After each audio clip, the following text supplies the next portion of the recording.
Assalamualaikum warahmatullahi wabarakatuh. Pemirsa, apa kabar Anda semua? Berjumpa kembali bersama saya Amirullah Abdul Aziz di channel Media TV. Di samping saya saat ini saya sedang bersama para ketua ektisi atau ormas ektisi di Kabupaten Karawang. Yang pertama saya perkenalkan dengan Kang Imam. Kang Imam sebagai apa Sebagai ketua PLT. Sebagai ketua Karawang. Di sebelah dia lagi ada Kang Guntar sebagai apa kan? Saya di sini selaku Dewan Pembina Kabupaten Karawang. Oke, siap. Apa kabar semuanya? Baik. Kang gimana kabarnya? Alhamdulillah, agak tegang.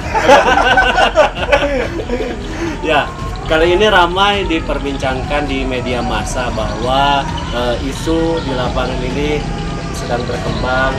Di tahun politik ini ektisi ikut dalam meramaikan Pilkada 2020, di mana banyak beredar bahwa ektisi di Kabupaten Karawang ini terbelah menjadi dua dukungan.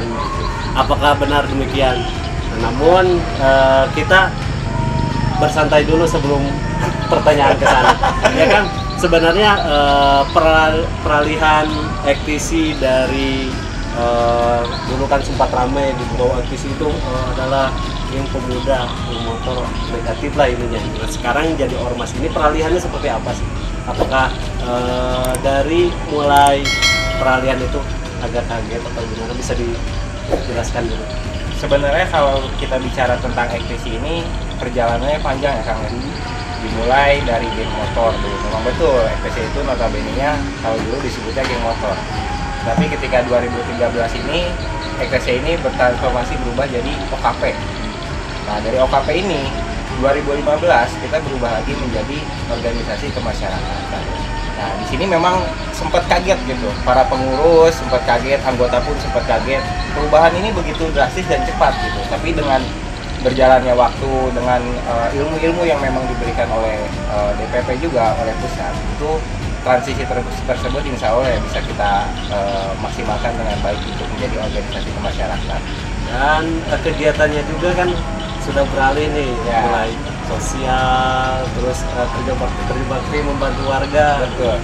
Nah, Kang, ini pertanyaan agak ini nih, kenapa memutuskan ektisi ini terjun ke politik? Ya, kalau kita bicara tentang ektisi ini notabene anggotanya ini anggota milenial kan, anggota muda yang memang betul-betul butuh potensi. Ketika kita bicara tentang pilkada juga, saya ingin ektisi ini berperan penting di pilkada ini, maupun dengan pemerintahan maupun dengan para calon untuk mewujudkan visi dan misi tersebut, supaya bagaimana ektisi ini bisa bergerak aktif dalam pilkada tahun ini, apalagi mengingat pilkada tahun ini berbeda dengan pilkada tahun sebelumnya gitu. Saat ini itu pilkadanya dengan COVID juga, itu yang pengen saya ektisi bagaimana caranya berperan aktif agar bisa ikut terjun di dalam dunia politik ataupun pilkada. Untuk terjun perdana ini kenapa harus memilih calon? Ya, ketika memang kita pilih calon, kita mungkin pilih dulu visi dan misinya seperti apa. Nah, ketika kita sudah memantapkan untuk memilih calon, ini adalah salah satu demokrasi yang dilakukan di ektisi. Jadi bukan pemilihan calon ini bukan hanya sekedar langsung pilih, tapi visi misi kita pelajari, kemudian kita demokrasikan dan teman-teman, akhirnya terjadilah pemilihan calon oleh rekan-rekan semua se-ektisi Kabupaten Karawang. Kan sebenarnya kemana sih arah politik ektisi ini di Pilkada 2020? Untuk arah politik sendiri kita sudah membicarakan dengan Dewan Pembina, dengan pimpinan anak cabang, serta dengan keluarga besar. Nah, pimpinan anak cabang ini ada 23 kecamatan Karawang itu, dan ada 4 keluarga besar ektisi di Kabupaten Karawang.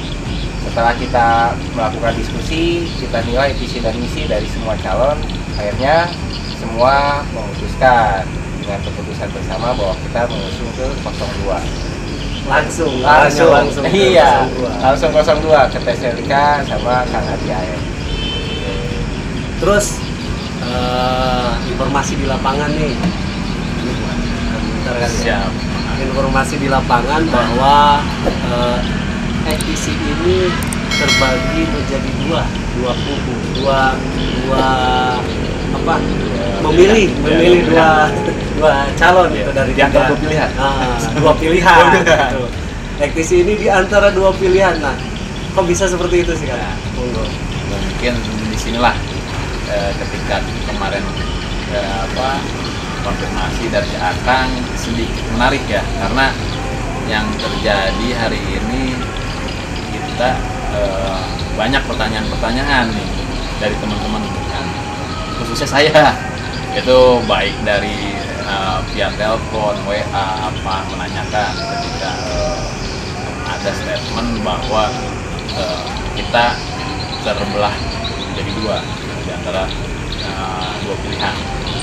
Sebenarnya saya sedikit meluruskan di sini sebenarnya tidak terbelah, karena mau gimana pun keputusan ini sudah kita solidkan terlebih dahulu bersama seluruh pimpinan kepengurusan gitu kan, baik itu dari tadi ketua bilang mungkin dewan pembina dari DPC sendiri, baik PAC sendiri, ini sebenarnya udah kita musyawarahkan. Jadi ketika mungkin ada perbedaan itu adalah bagian dari dinamika organisasi ya kan ya. Iya gitu kan, bagian dari dinamika. Jadi emang tidak ada salahnya karena itu kan hak semua orang ya, kita nggak boleh melarang juga. Tapi di sini yang harus kita pahami, dukungan ini kita sudah bulat dari 23 kecamatan dan 4 keluarga besar. Di antara lain keluarga besar itu adalah keluarga besar Karangpindah, keluarga besar Anjun, keluarga besar Cikampek, dan keluarga besar Kembar. Nah mungkin dari 23 kecamatan ini kita udah solid. Nah ada tiga keluarga besar juga solid. Mungkin ada salah satu rekan kita yang mungkin memiliki pilihan tersendiri ya Kang ya. Jadi yang kalau boleh saya simpulkan, kalau terbelah dua itu kan mungkin 50-50 ya kan gitu kan. Nah kalau di sini mungkin dari 100% ini hanya 10%. Itu suatu hal yang wajar menurut saya ketika kita satu organisasi, apalagi EKTC ini ya bukannya saya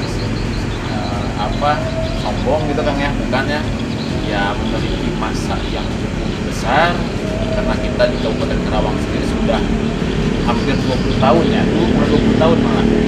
Jadi ya wajar hal yang sah aja ketika ada statement seperti itu, banyak teman-teman yang mempertanyakan gitu kan. Berarti kan kita sendiri diperhitungkan kan. Oh, berarti secara tidak langsung hanya sebagian kecil dari keanggotaan Ya betul. teknisi dalam menentukan pilihan. Sebenarnya emang sah-sah saja ketika dari 100% misalnya anggota ekdisi ini 10%-nya mungkin memilih mempunyai pandangan lain, mungkin pilihan lain, dan terus tidak ada intervensi di dalamnya siapa untuk dukung siapa gitu. Ya sebenarnya kita tidak ada intervensi karena di sini kan hak dari seseorang memiliki pilihan ya. Apalagi kita juga kemarin ini hasil dari musyawarah. Jadi tidak ada kita intervensi. Mungkin kalau bisa sekelas parpol atau yang lain mungkin bisa mengintervensi. Kalau kita ini murni dari suara teman-teman gitu kan. Nah maka dari itu ketika mungkin 10% ini berbeda pilihan, saya sih enjoy aja menurut saya. Teman-teman yang penting masih solid gitu. Nah sebenarnya gimana sih caranya untuk mensolidkan anggota, apalagi ini dalam satu tubuh, apalagi berbeda pandangan politik. Nah, selama ini komunikasi sesama keanggotaan seperti apa? Ya sebenarnya dari teman-teman sendiri, maka dari itu kita mengadakan musyawarah ini, kita tidak ada intervensi agar tidak ada paksaan dalam melakukan langkah ya. Pertama kan ini sensitif kan, kita kan peran kita di sini untuk menentukan sikap politik. Ketika sikap politik ini ya mungkin penggiringan opininya cukup keras gitu kan, benar nggak? Apalagi kita kan ormas ya, mungkin kita memiliki masa besar, mungkin eksistensi kita di kancah politik baru 2 tahun terakhir ini mungkin kan, selesai kemarin pileg, sekarang mungkin pilkada gitu kan. Jadi teman-teman ketika sudah dimusyawarahkan, ya itu makanya gunanya musyawarah agar pilihan teman-teman ini solid. Jadi kalau intervensi mungkin ini mah dari atasnya sudah mendukung, sudah mendukung ini, ke bawahnya juga harus mendukung. Ya, tapi kalau kita musyawarah enak, kita tidak disalahkan sebagai pimpinan gitu kan, sebagai dewan pembina atau ketua DPC pun tidak disalahkan, karena kenapa ya, kita udah hasil bersama gitu kan. Walaupun langkah-langkah kita seperti sebelum kita musyawarahkan, kita pun solidkan dulu di jajaran dewan pembina dan DPC, apakah kita akan mendorong paslon tersebut gitu kan. Nah, habis sudah menyatakan kita bahwa akan memberikan dukungan, kita juga nggak bisa ego ya Kang, kita serahkan ke teman-teman agar kesolidan dalam organisasi ini tetap ada gitu, tetap kuat lah. Baik, berarti ini sekaligus menjawab pemberitaan yang di luar ya, bahwa betul. FTC ini terbagi jadi dua gitu. Ya, gitu. Terbagi menjadi dua, berbeda pandangan politik. Padahal hanya sebagian kecil yang memilih mungkin berbeda. Nah, kita ke pertanyaan selanjutnya, mungkin ke PRT Ketua juga. Ya, nih, FTC ini kan diisi oleh kaum milenial, para pemuda gitu. Nah, gimana caranya biasanya ini kalau pemuda ini susah diatur dalam berpolitik gitu kan, ya masih punya ego sendiri. Gimana caranya meyakinkan para pemuda khususnya di anggota FTC untuk singkatnya mendorong untuk memilih calon tertentu gitu. Ya, ketika kita bicara tentang anak muda, jiwa mudanya masih berapi-api ya kan. Nah, itu adalah salah satu poin penting yang memang harus sama pengurus dan dewan pembina itu selesaikan.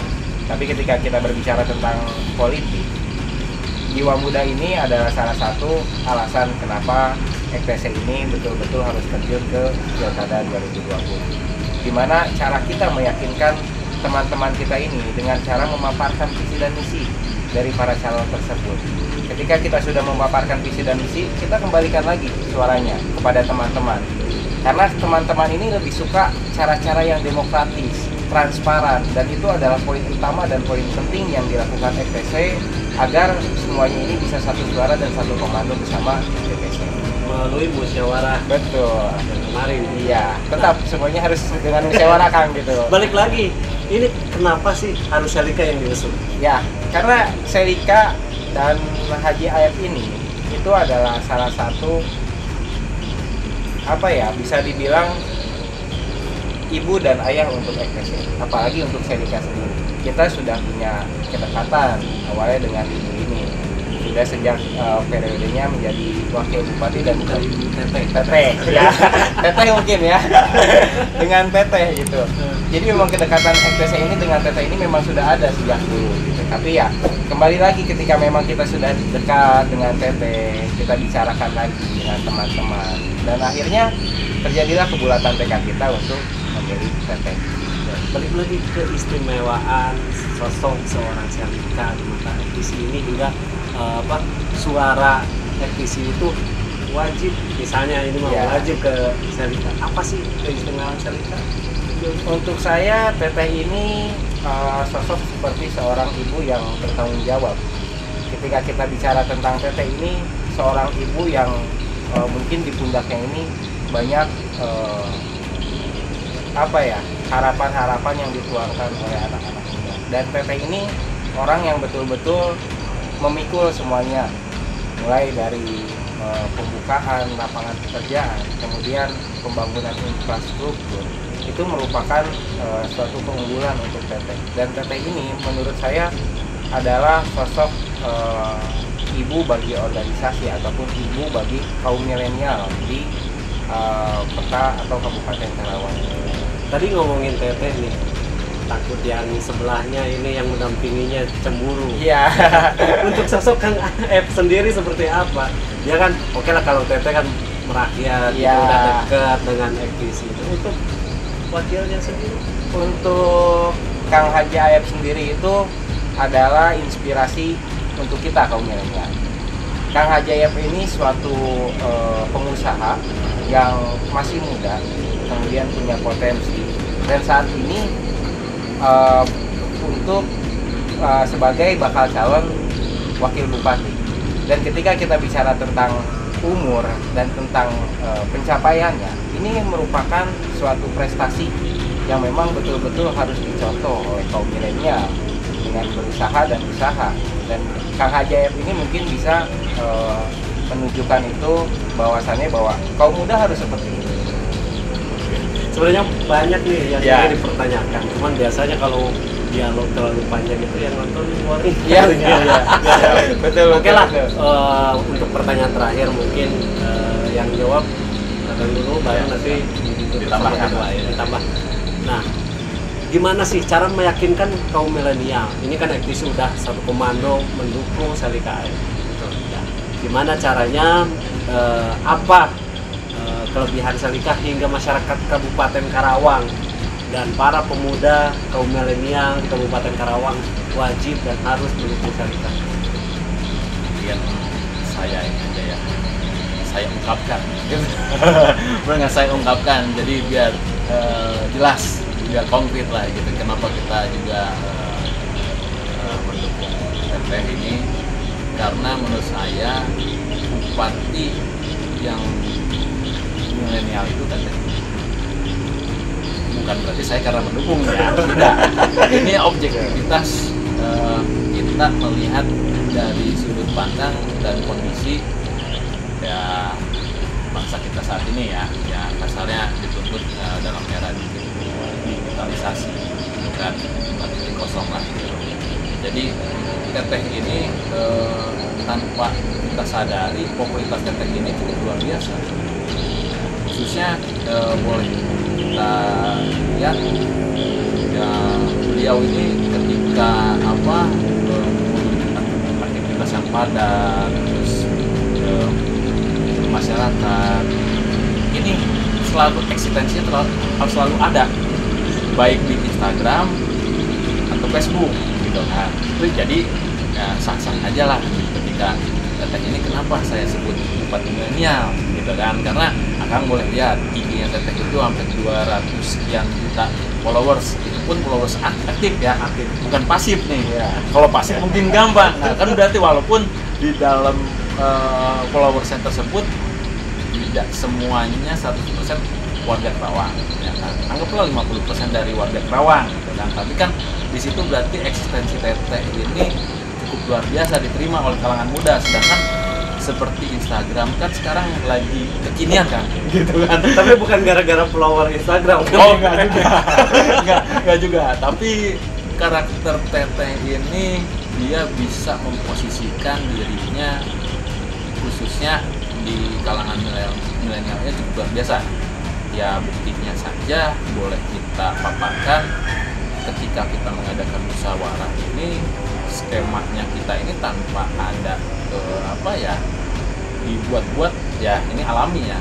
Skema kita musyawarah, sok silakan presentasikan kenapa kamu mendukung Teseli gitu kan.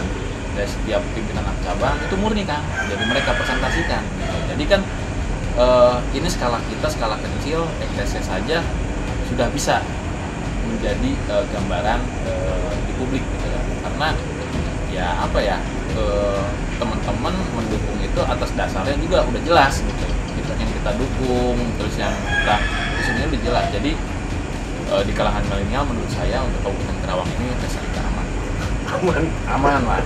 Tapi ya, takutnya saya salah. Mari kita cross check bersama. Takutnya jangan sampai gini. Wah ini mah efek pendukung. Kan gitu, seperti itu kan. Siap. Gitu. Nah untuk Akang sendiri kan pasti ada alasan nih kenapa ya, baik pribadi maupun secara ektisinya ya. Dari 3 calon terus memilih TT kan pasti oke lah tidak melirik calon lain. Tapi ada alasan kenapa konkret memilih TT ketimbang calon-calon yang otomatis kan pasti ada kelebihan dari TT.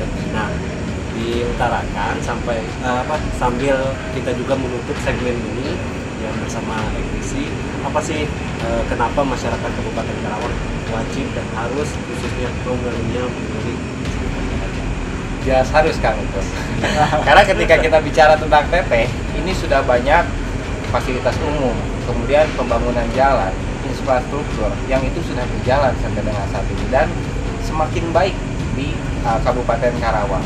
Ditambah dengan sekarang ditemani oleh Kang Haji Aep.